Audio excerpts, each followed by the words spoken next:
Hello and welcome to the first tutorial of Series 5 on full figure poses. In Series 4, we studied basic frontal stances and the garments worn by different categories of saints.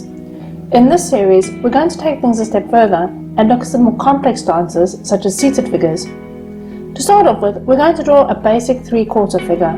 The three-quarter figure is used mainly in deices icons that will have the Theotokos and St. John the Forerunner, and sometimes other saints on either side of Christ.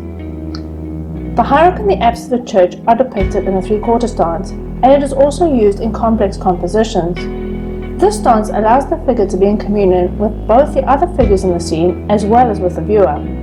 While we find panel icons of a single figure in a three-quarter stance, we must keep in mind that these panels are actually part of a broader composition of icons.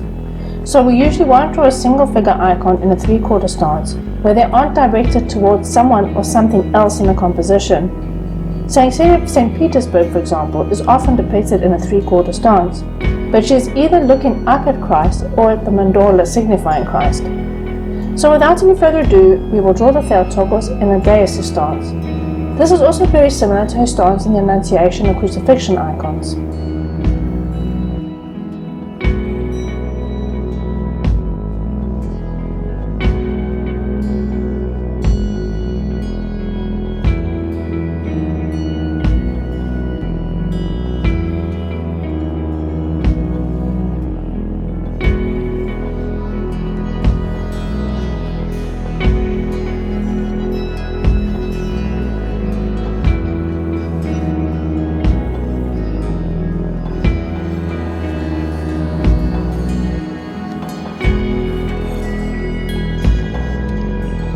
And there we have the Theotokos in the basic deices stance.